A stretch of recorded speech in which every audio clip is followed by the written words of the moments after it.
Pak Nur Hadi akan meneruskan perkenalan, tapi paling tidak saya perkenalkan Bapak ini dari siapa gitu, dari mana gitu.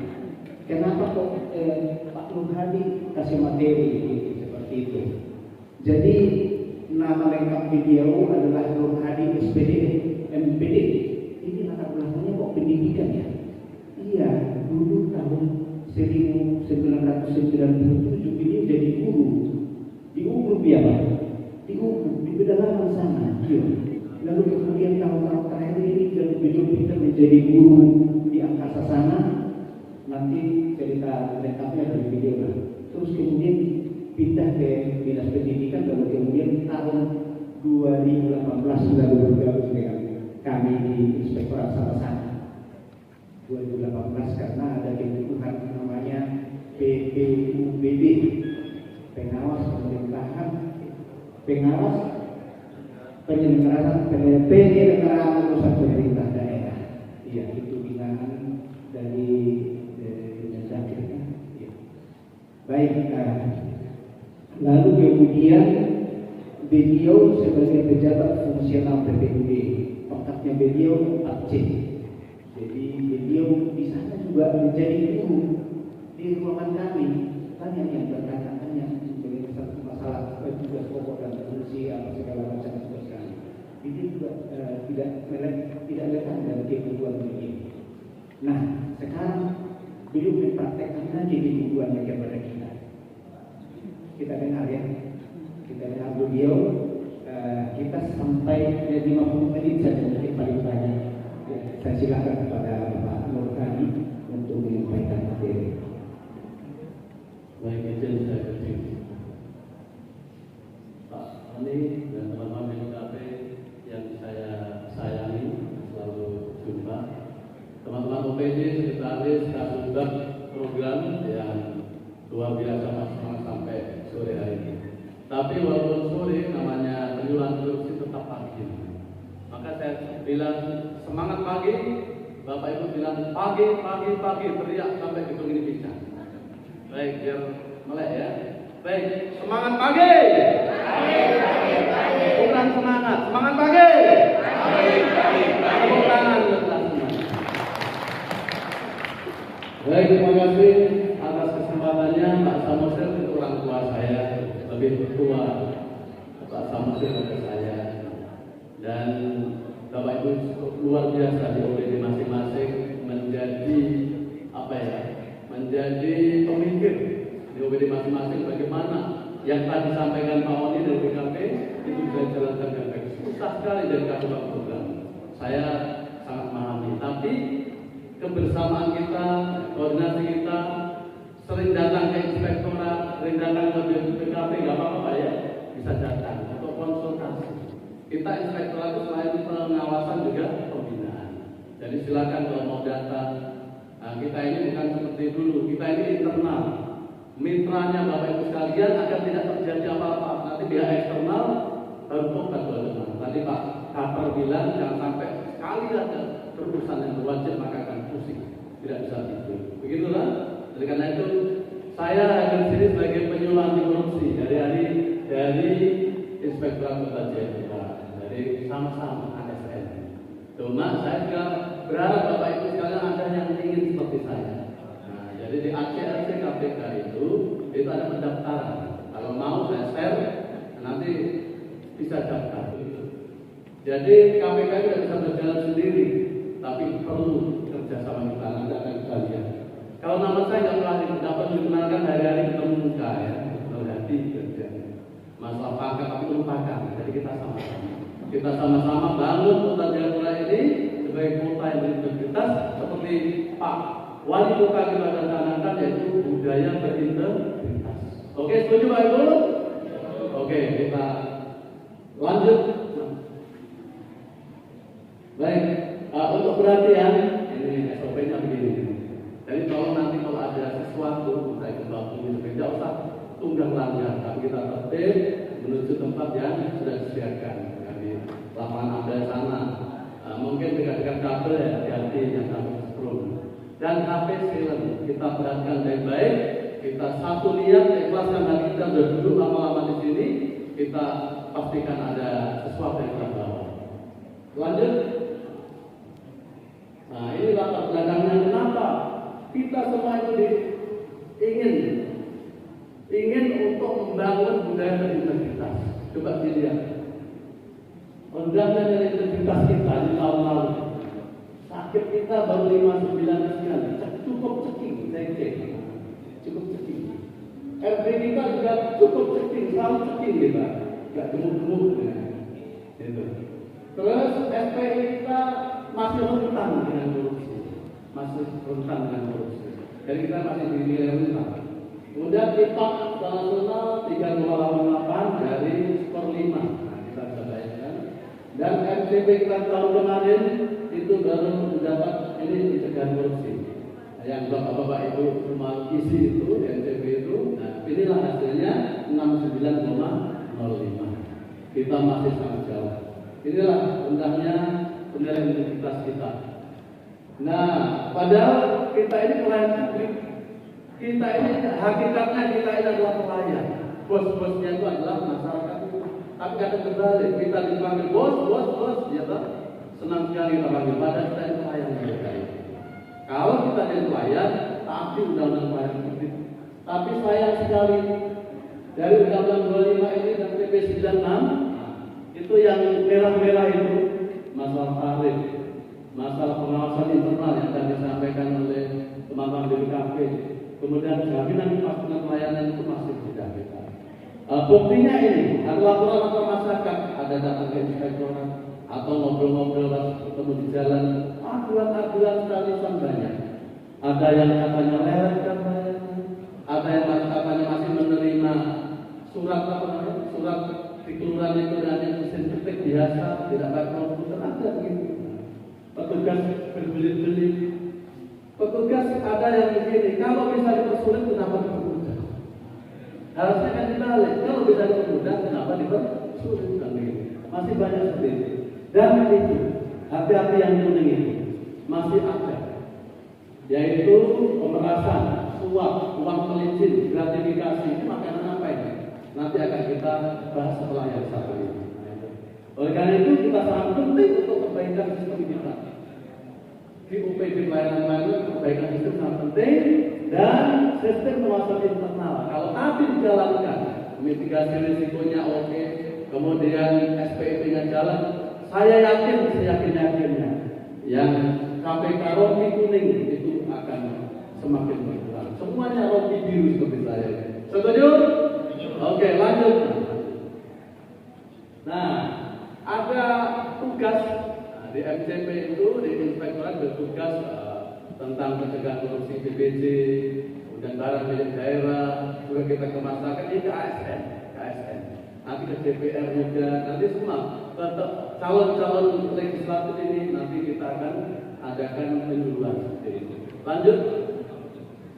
Nah, kenapa sih kita fokus sekarang yang nomor satu yaitu PBJ? Karena ini yang penting, ini yang kita angkat duluan, yaitu pengadaan barang dan jasa, apalagi kasus program itu sangat berkenaan dengan hal ini.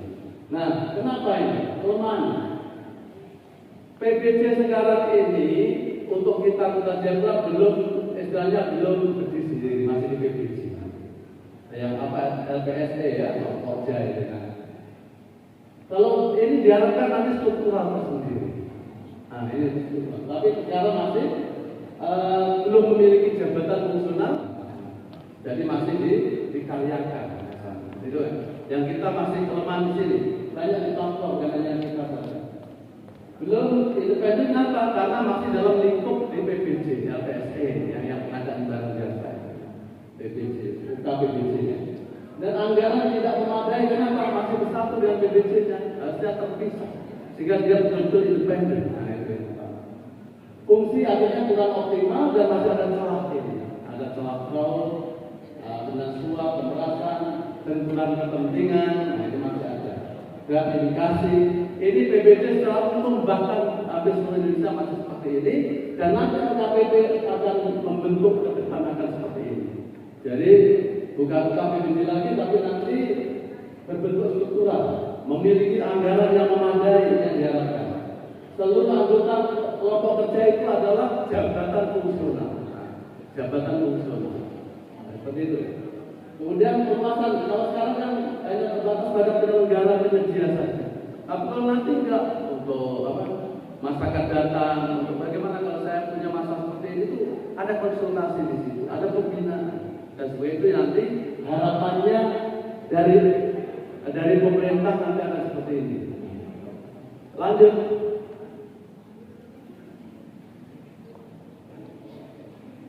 Kita coba setel film ini dan kita perhatikan baik-baik.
Begitu sekali menerima nanti berikutnya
Jadi Bapak Ibu sekalian,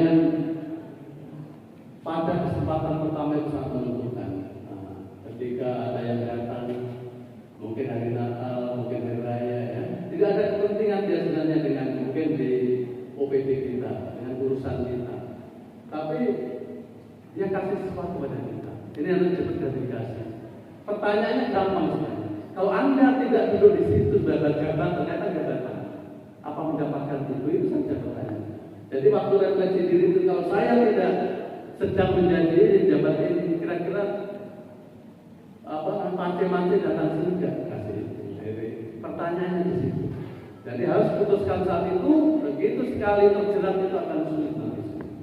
Jadi ini yang saya maksud, kita deteksi diri kita sendiri. Jadi ada peristiwa aktual, yaitu yang sekarang saya menjabat, kemudian orangnya datang, pelayanan apa anda datang, namanya aktual.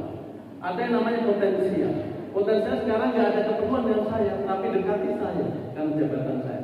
Dengan harapan suatu saat, kalau ada perlu dengan Pak Nur Hadi, Pak dulu pernah saya kasih tip, pernah saya kasih hari raya kasih parcel dan sebagainya. Jadi dia memang nggak ada potensial, tidak ada tidak ada pertalian omongan, tidak ada urusan pasti. Tapi akan menjerat kita. Kita punya hutang budi pada dia. Itu yang dimaksud aktual. Potensial. Suatu saat akan menjerat saya. Itu dua itu tolong disampaikan. Tujuan kita untuk menyampaikan ini yang pertama, kita akan memahami tipikor tidak pidana korupsi itu apa, dan strategi 3 garpu yang dijalankan oleh KPK ini dan upaya pemberantasan korupsi di daerah.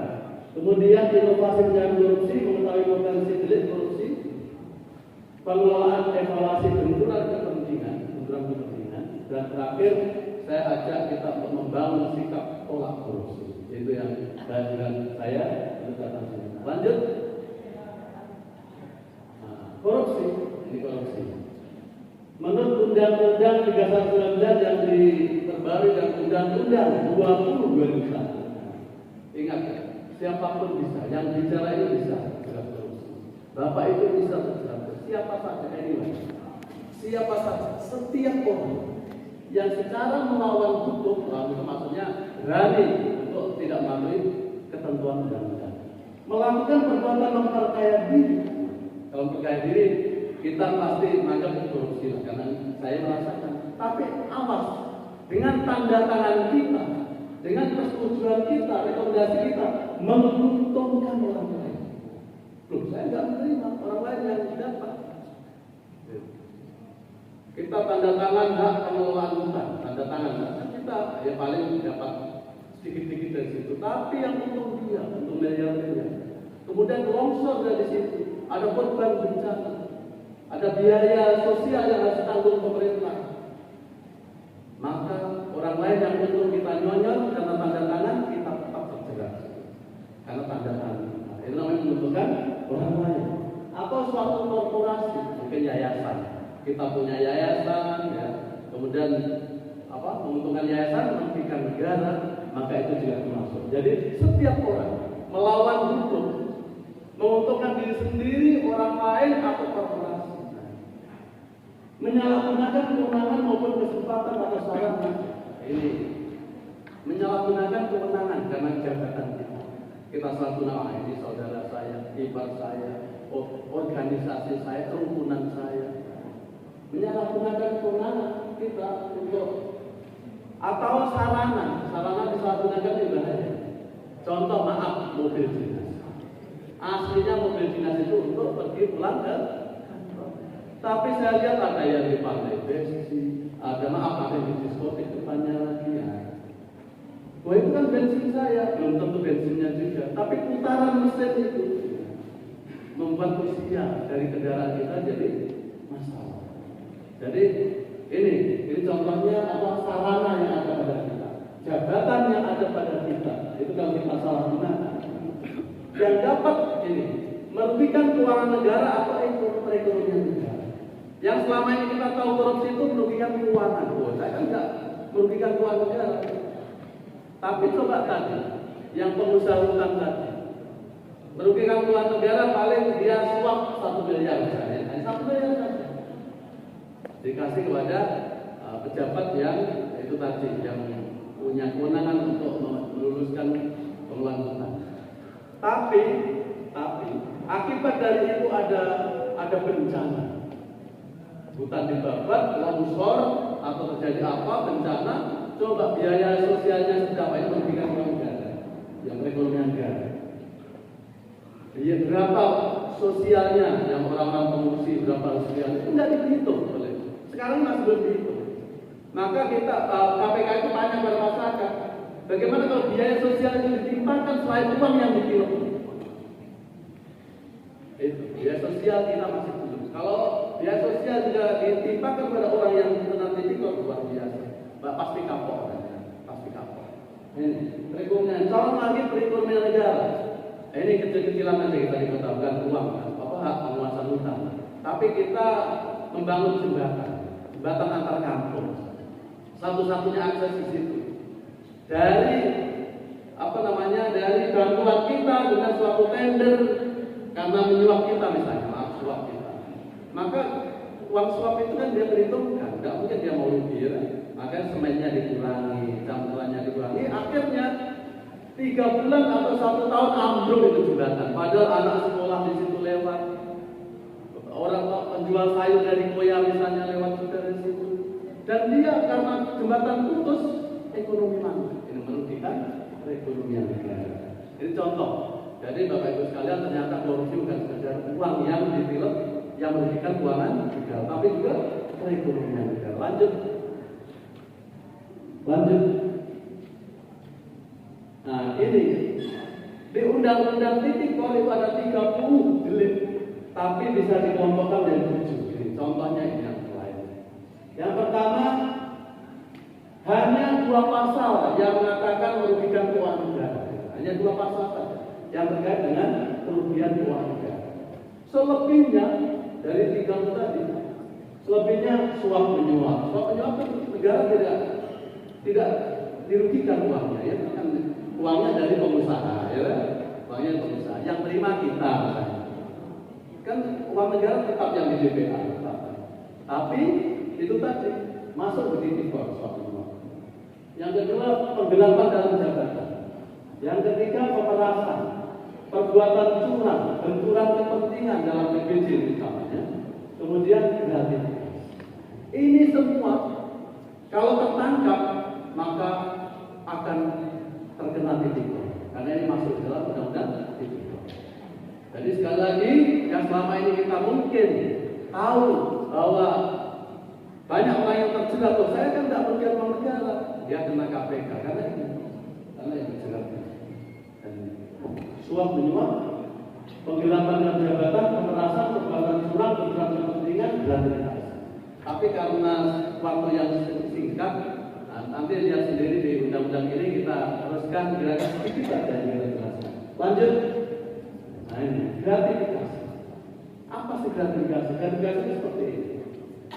Nah, gratifikasi itu terjadi karena jabatan. Saya sebagai kepala bidang, saya sebagai kepala OPD, itu karena jabatan. Itu tadi, kalau Anda tidak menduduki jabatan itu, orangnya datang kasih sesuatu, enggak, itu masalah gratifikasi. Pertanyaannya gampangnya, karena jabatan. Nah, niat jahat kepada pemberi, kita tidak berharap. Saya selaku pejabat, ada orang datang saya kan tidak berharap. Salahnya dia datang kasih saya, kan begitu ya. Tapi kalau ini kita ambil, maka niat jahat itu akan timbul dua-duanya. Tapi kalau kita nggak ambil, yang memberinya, yang datang, maaf saya telah gratifikasi. Ini bisa kita laporkan sebenarnya. Bisa kita laporkan. Mereka mau memberi gratifikasi saya. Nanti pertanyaannya bagaimana kalau adat istiadat yang bisa kasih nantinya? Tidak ada syarat dan kewajiban yang dilanggar, tidak ada. Kalau ini orang datang begitu saja, tidak ada urusan sebenarnya, tidak sedang mengurus sesuatu, tapi hari raya dia datang untuk memberi sesuatu. Tidak ada urusan yang dilanggar. Tidak ada transaksi juga, dia jangan ngomong, Pak, ini saya kasih nanti suatu saat nggak ngomong itu tidak. Ini namanya gratifikasi. Memberi hadiah. Biasanya terjadi mana? Ketika lebaran, ketika Natal, ketika pengantin anak kita itu. Jadi bukan sekedar tapi dia, saya nanti yang hotelnya, oh saya seperti itu ya. Kadang tiket, kadang rabat, diskon, itu gratifikasi bisa bentuknya macam-macam. Ini yang pengalaman yang ditangkap oleh KPK seperti itu. Baik, kalau uang pelicin, bedanya itu kan gratifikasi. Kalau uang pelicin, karena jabatan juga, karena suatu pelayanan, ya, uang pelicin dan pelayanan. Kalau uang pelicin itu syaratnya dia oke, lengkap. Jadi tidak ada syarat yang dilanggar. Misalnya, maaf ini karena kita ngomong PBJ, ini mohon maaf ya dari PBJ ini hanya ilmunya sedikit yang sampai. Syaratnya lengkap dulu, pokoknya dokumen-dokumen lengkap semuanya. Tapi agar dia diistimewakan dari yang lain, kemudian dia memberi sesuatu atau janji sesuatu. Itu namanya uang pelicin, agar licin diistimewakan dari yang lain. Tidak ada syarat yang dilanggar. Lengkap dokumennya lengkap, sebenarnya ini salah loh.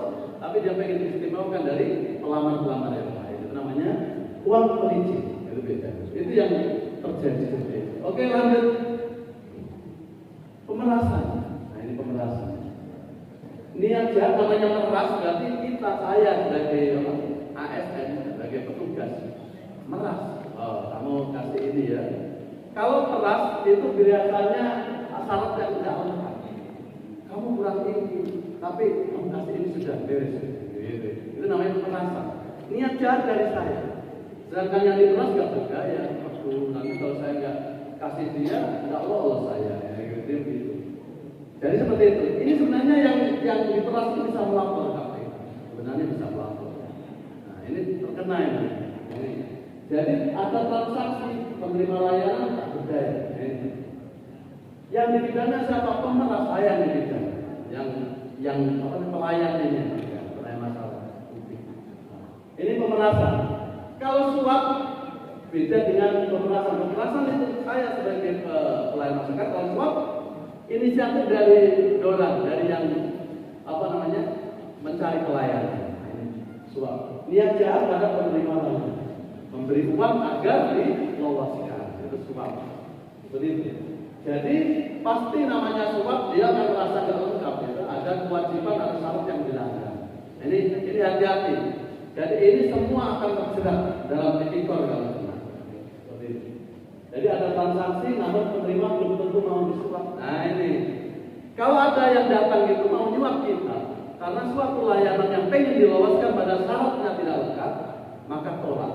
Ini bisa kita laporkan kalau kita laporkan. Oh ada yang kamu menyuap saya, kamu bisa getak. Paling nggak kita getak. Lain kali kalau begini lagi akan saya laporkan. Begitu dia pelannya. Harus berani nolak. Harus berani. Yang dipidana siapa? Penyuap saja. Atau keduanya jika yang disuap belum terima.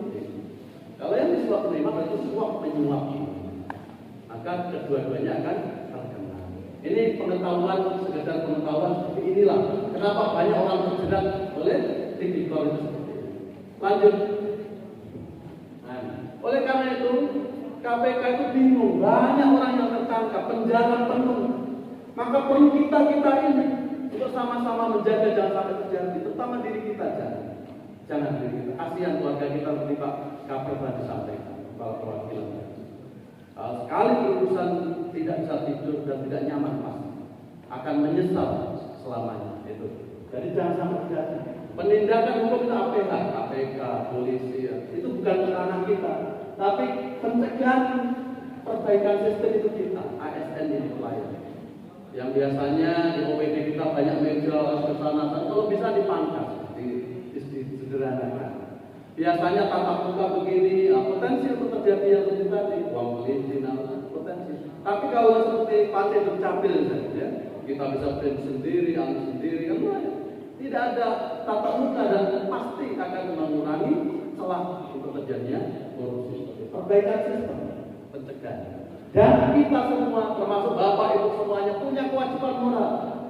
Punya kewajiban moral untuk sama-sama. Ayo kita mengadakan sosialisasi. Syukur kalau jadi seperti saya itu dulu nanti korupsi bersama-sama di lingkungan pengajian kita di sekolah minggu kemudian kita suarakan ini. Anak-anak ini di kurikulumnya bagaimana dinas pendidikan itu kurikulumnya sudah berjalan terwal itu tahun 2020 itu diimplementasikan dari pendidikan nanti kita dampingi bagaimana kurikulumnya di sekolah Nah, untuk kita perbaikan sistem pelayanan publik ini harus kita mulai inovasi-inovasi kita jalankan agar mengurangi yaitu celah terjadinya DPK. Baik, lanjut. Nah, inovasi contohnya ini memangkas jalur atau alur itu. Meja pelayanan disederhanakan. Yang kemarin banyak meja, mungkin 1-2 saja. Digitalisasi pelayanan, mengurangi pertemuan langsung bertatap muka, tapi pakai HP cukup dari rumah. Kampanye integritas. Nah, di mana-mana di kantor kita ini ada BPK wilayah, BPK, BPPN, budaya kerja berintegritas. Kita suarakan di kantor-kantor kita di semua unit-unit pelayanan tempel itu. Katakan tidak dengan korupsi, tempel semuanya. Ini caranya untuk kampanye integritas. Kemudian implementasi ML dan manajemen risiko yang baru kita terima ini, besok kita latihan, dan kualitas SPI. Kalau ini jalan, maka celah-celah itu pasti akan susah, akan tertutup. Dan penyatuan metode layanan. Nah, kita Mei kemarin BPPTSP sudah membuka namanya mall pelayanan publik. Nah, itu. Jadi masyarakat itu gampang dari sini ke sana, sini satu tempat saja, nggak kemana-mana. Ongkos ojeknya juga murah dan sebagainya. Mak-mak yang dari kampung-kampung akan mudah kita layani. Perwal benturan kepentingan. Perwal tentang Mr. Baik Knowing System BBS. Nah, itu sudah ada kita. Kurikulum sudah ada. Kurikulum sudah ada. Perwalnya itu semua. Tapi sayang belum disosialisasikan. Baru apa tadi Pak E ya Pak ya? Baru E nilainya. Baru ada barangnya. Belum dikomunikasikan. Ya. Belum diimplementasikan apa-apa. Kita itu nilainya baru kasus-kasus. Oleh karena itu, mari kita sama-sama. Inilah mengkomunikasikan. Contohnya seperti ini. Baik, lanjut. Nah, ini contohnya perbaikan sistem. Nah, ini MPP kemarin, mall pelayanan publik. Perbaikan sistem. Lanjut. Ini contoh-contoh cek kan. Lanjut. Lanjut, Mas. Nah, ini contohnya lagi Dukcapil, Pacek Dukcapil. Nah, kita luar biasa. Kita juga berharap ini LKPP lanjut. Bagus di Kota Jayapura. Nah, ini LPSE Kota Jayapura. Sudah luar biasa. Cuma nanti apa? SDM-nya bagaimana ada jabatan nasional sebagainya. Lanjut. Lanjut. Ini dalam PPJ. Bapak Ibu, kasubag program tolong baca baik-baik. Rumah di dalam pengadaan barang jasa itu mulai dari hulu ke hilir, mulai dari kita merencanakan, sehingga mitigasi risikonya bisa kita pegang untuk pengendalian. Pedoman perencanaan ya, permen LKPP, pedoman swakula dan pedoman melakukan barang jasa melalui penyajian. Ini tiga ini tolong bukan hanya punya PPJ, tapi kita semua agar ketika mulai merencanakan kegiatan dan nanti akan diajukan untuk menjadi RTP itu akan sudah bagus dari tingkat PPJ. Lanjut. Nah ini proses PPJ, saya tidak meneliti proses PPJ, tapi titik-titik rawan ini yang saya titik-titik rawan. Kita di perencanaan persiapan baik suatu maupun penyedia maupun pelaksanaan penyedia maupun suatu. Lanjut. Nah ini di perencanaan, kita berencana. Kita lihat ketika penetapan barang jasa yang saya kasih silang itu dari titik-titik paling rawan itu. Dan waktu kita identifikasi barang yang dibutuhkan, SHS, survei harga, kadang kita malas survei harga. Survei harga tidak ada di SHS, saja kan survei harga di e-katalog, ya. Atau di penyedia saja ada apa namanya? Ada 1, 2, 3 gitu, ada pembanding. Jangan hanya satu orang saja. Biasanya kalau kita untuk survei itu hanya satu tempat, satu penyedia saja, itu nggak boleh. Harus ada pembanding. Dicari yang paling efisien. Oke, seperti itu. Dan cara pengadaan. Nah, penetapan barang jasa tadi ketika kita membuat HPS. Nah ini. HPS, ini saya pengalaman juga saya pernah dilakukan. Kadang saya malas untuk apa mungkin video injiriannya. Saya serahkan pada penyedia. Nah, salah, nggak boleh. HPS itu rahasia kita. Nanti akan kita bandingkan dengan penyedia. Gitu. Tapi tidak, kadang kita malas sebagai PPTK, sebagai pokoknya yang dipertanggungjawabkan itu, yang punya kewenangan itu kadang malas, sehingga kita ada penyedia sana, ada kontrak sana dikasih saja, nggak boleh. Nah itu titik-titik rawan ada di situ. Lebih baik kita mengakui kesalahan kita dan stop, jangan terulang berikutnya. Itu yang utama. Ini saya mati yang HPS. Dan cara pengadaan, cara menentukan swakelola ini tentang. Swakelola ini juga kadang berbahaya. Titik rawannya di mana? Saya menentukan barang-barang ATK ini karena saya punya toko di sana. Nah, ini benturan kepentingan. Saya punya istri, saya punya CP yang bisa menyiapkan di OPD saya. Terus terang aja di sekolah itu banyak sekali kepala sekolah. Kasihan juga. Saya kalau di kantor itu nangis-nangis juga kasihan. Karena bos itu uangnya terlambat. Sementara dia harus pengadaan segala. Coba bayangkan. Ini secara naluri memang kita kasihan, tapi salah. Akhirnya dia ambil dari tokonya dulu. Harus bayar, kalau tidak ada, ini banyak terjadi. Tapi itu tidak boleh. Tidak boleh. Benturan kepentingannya seperti itu. Kita punya tugas kewajiban untuk ini, untuk tugas kita, untuk pengadaan. Sementara kita punya CP, ipar kita punya CP, dan yang kita akan tersandar agar dia bisa masuk. Yang swakelola itu juga bahayanya di situ. Artinya siaran. Terus RUP juga kadang, tapi kalau kita sudah publikasi, lanjut. Jangan sampai RUP itu disembunyikan, nanti di injury time baru dipublikasikan, sehingga. Tapi orang-orang tertentu yang punya CV yang kita kenal, kita kasih kolega kita. Ini cepat. Begitu mereka sudah siap, itu tadi tayangkan, tidak saya dengan jadwal. Ini nggak sesuai. Kalau kita ada jadwal bagus saja. Tidak sesuai jadwal, nanti injury time kan melaporkan itu orang yang tidak kenal sama kita. Ini baru ada yang bagaimana kembali. Perencanaan. Baik, ini persiapan. Tadi perencanaan. Itu titik rawan. Sekarang persiapan di swakelola, ini prosedurnya. Terutama yang tipe 3 dan tipe 4. Yang kepada masyarakat itu. Kadang hanya orang-orang yang kita kenal. Orang-orang yang dekat dengan kita, istilahnya dalam KKN. Itu yang kita utamakan. Itu yang swakelola. Dan main tunjuk. Itu pun satu aja, nggak ada pembanding, nggak ada proposal masuk, nggak ada udah. Main. Itu yang terjadi, banyak terjadi. Di kota Jayapura tidak ada. Ini saya menyampaikan umumnya. Baik. Yang kelompok masyarakat seperti itu, kita utamakan yang kerukunan kita, yang itu tembak-tembak kita, atau kenalan kita dan sebagainya. Nah itulah umum terjadi. Ini saya bilang titik-titik rawan yang harus kita waspadai. Yang berikutnya penyusunan rak, tidak ada survei harga. Akhirnya dibuat paket. Nah ini disebut paket. Tidak mau survei harga. Komputer 3 bulan. Komputer yang mana?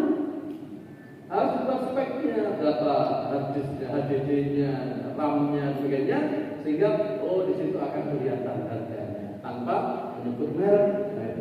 Survei harga itu kita masih lemah, hanya tidak ada. KAK itu tidak pernah didampingkan dengan RKA. Rangka acuan kerja itu penting.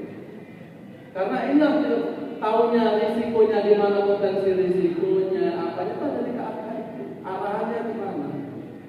Sama survei harga apabila di SHS tidak ada. Itu penting sekali. Ini tidak pernah ada, kadang hanya RKA gitu. Jadi ini tolong diperhatikan baik-baik, mumpung belum terjadi, nanti akan lebih bagus lagi. Ini yang melalui penyedia lagi, yaitu ini HPS tadi dibuatkan penyedia. Harga perkiraan sendiri yang menurut kita seperti ini, dan menurut penyedia seperti apa yang kita bandingkan, tapi kita ditolong oleh penyedia yang nanti akan memenangkan mereka. Ini bahaya. Ini biasa terjadi. Terus itu tadi tidak dibuat kerangka kerja, peta risiko dan sebagainya tadi. Saya tidak menyampaikan di titik-titik itu, silakan. Itulah yang saya kasih silang-silang itulah yang rawan di situ. Oke, waktunya sangat mepet. Silakan lanjut. Baik. Yang sekarang pelaksanaan. Kalau tadi perencanaan sudah, ya, persiapan sudah, ya, dan sebagainya, ini pelaksanaan. Yang suatu lain itu. Yang suatu lain itu banyak sekali yang tidak disebutkan secara spesifik, tapi paket, senang sekali paket, tentang teori itu. Jadi suatu lain itu 10 menit, oke. Dan seperti itu ya, itu kurang lebih seperti itu. Waktu pembayaran termin tadi sudah sampaikan oleh PKPP, termin tidak dilihat barangnya, tidak dilihat progresnya, tapi dia punya tangan saja. Maka hati-hati dengan penerima pekerjaan ini. Dengan PPTK ada termin harus tidak betul dituntut dampingkan inspektorat, itu akan bisa. Baik, pengawasan tentang LPG. Kemudian tidak ada rencana aksi juga. Jadi pengendalian di tingkat OPD harus ada rencana aksi triwulan. Jadi sebelum monitoring meja di Bapeda, store itu harus monitoring meja di kantornya sendiri. Oh, progres pekerjaan untuk triwulan pertama ini, yang PPTK ini bagaimana? PPTK ini kegiatan ini bagaimana progresnya? Apa sudah target? Kalau belum sudah target, apa hambatannya ditulis? Hambatannya apa? Sehingga pimpinan OPD pengguna anggaran bisa menyampaikan apa kira-kira rekomendasi untuk tindak lanjutnya agar akhir tahun bisa tepat waktu dan tepat outputnya. Jadi harus ada monitoring meja di tingkat OPD. Sebelum monitoring meja diserahkan ke Bapeda untuk di tingkat kota. Ini tolong itu dilakukan sehingga tender ini berjalan dengan baik. Baik, serah terima dan sebagainya. Lanjut. Jadi saya hanya mau kasih titik-titik juga. Ilmunya nanti baca di perkara KPP. Nah ini kepentingan. Ini sekalian saya mensosialisasikan tentang benturan kepentingan. Kita dari awal ya. Kebijakan yang berpihak akibat pengaruh hubungan dekat ketergantungan atau kemudian dari jabatan karena kedekatan atau karena jabatan. Itu pemberian izin yang diskriminatif. Jadi gratifikasi itu cirinya diskriminatif. Dan orang yang kemarin kasih hadiah saya utamakan yang lain jadi dikalahkan diskriminatif. Terus pengangkatan pejabat pegawai berdasarkan hubungan dekat balas jasa dan sebagainya, dan seterusnya sampai di bawah penyelidikan dan penyidikan yang dapat merugikan pihak terkait karena pengaruh pihak lain. Lanjut, ini tolong nanti perwal ini kita share di grup untuk komunikasinya. Baik, oleh karena itu saya mengajak pada kita semua dengan waktu yang sedikit ini saya berharap sedikit tentang yang saya sampaikan ini bisa membuka seperti itu untuk korupsi. Ternyata bukan karena uang, gratifikasi dan sebagainya tadi termasuk dalam jaring tipikor tidak dana korupsi. Oleh karena itu saya mengajak pada kita katakan tidak pada korupsi. Tidak pada orang datang sini, tidak ada dugaan menurut kita introspeksi diri kita bahwa itu adalah membahayakan kita. Jangan. Ingat anak, ingat istri. Lanjut. Tolong di setel ini. Oke, langsung kuis saja. Oke. Langsung kuis. Ada film satu karena waktunya mepet. Satu, coba. Saya bilang siapa yang kanan, siapa yang kiri. Yang kanan sebelah sana bisa. Implementasi strategi 3 gardu, di mana UKPBC melakukan layanan elektronik yang cepat, murah, profesional, dan peraturan LKPP itu termasuk siapa yang milih A?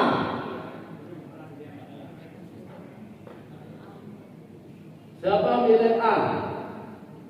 Siapa milih A atau B? Siapa milih B? Siapa milih A? Oh, memang sudah umur seperti saya ya, sedikit gitu ya. Baik, bagus. Jadi 60%. Coba yang milih A siapa? Angkat tangan. Oke, sebelah sini, sebelah sana milih. Oh, ada yang milih A. Baik, coba diklik A, Mas. A. Nah, selamat. Makasih. Nanti hadiahnya sudah diterima. Baik. Yang kedua, sahabat belajar dulu nanti ikut kalau ya ujian TBC ya, banyak nggak lulus. Oke, pekerjaan sudah selesai 100% tidak ada temuan, namun PPTK tolak PPTK. Tolak parcel pada jelang Natal karena termasuk siapa yang A? Nah, berarti B semua ya? Oke, B mas, gas B. Nah, tepuk tangan. Luar biasa. Lanjut, nomor 3. Meski tidak sesuai dengan persyaratan, PA menunjuk CPX sebagai penyedia karena pernah menerima jumlah uang untuk bukti di kantor kita. Siapa yang milih A? Siapa yang milih B? Siapa yang ragu-ragu? Kira-kira apa ya? Tidak sesuai persyaratan CPX, tapi saya terima kalau loloskan saja. Apa? A atau B? Coba kita cek. Itu. Maaf, Anda belum beruntung. Lanjut mas. Oke. Sudah diputuskan menang tender, namun CPX termasuk memberikan jumlah uang agar diprioritaskan. Tadi ya. Kalau memperhatikan keterangan saya tadi, agar percepat, padahal tidak ada masalah ini. Hanya pengen yang lain ini tidak ingin. Pokja PBJ menolak itu. Dia pengen memberi suatu. Ini apa ini? Uang pelicin atau suap? A atau B? A atau B? B atau A? Oh A. A mas A. Lanjut. Kepala bidang nomor 7 aja. Kepala bidang bersekongkol dengan pihak ketiga. Ini penunjukan. Melakukan markup atau pembengkakan satuan harga dalam perang. Kepala bidang bersekongkol aja. Tinggi itu. Komputer 10 juta, paling 50 juta. Nah, ya. Kepala bidang nyuruh kepada itu. Dalam membuat perang. Ini A atau B? A atau B? Ada yang B. Yang A atau B? A coba mas A. Nah, betul. Terakhir. Baik. Kepala dinas memiliki CP penyedia barang lengkap. Saya kepala dinas, tapi saya punya CP juga istri saya jalankan. Maka kegiatan belanja barang jasa rutin APK itu termasuk A atau B? B atau A? B mas B. Tepuk tangan dulu semua PBJ. Kira-kira seperti itu antara lain PBJ selain peraturan. Nanti mudah-mudahan semuanya kalau program harus terus semua PBJ ya. Amin. Dari itu semuanya. Baik, lanjut. Demikian terima kasih. Terakhir saya tutup, lihatlah balon kertas terbang mengangkasa. Ditopang oleh nyala api asap dan angin udara. Mari bangun semuanya kita semuanya berat. Sambil berubah merah biru SPI Papua. Terus lagi. Baik, terima kasih. Mohon maaf. Assalamualaikum warahmatullahi wabarakatuh. Salam. Terima kasih buat kamu. Kita tepuk tangan semua. Oke, sudah beliau. Semangat sekali ya. Harusnya beliau punya mata kuliah ini 22 jam ya. Karena masih semangat. Saya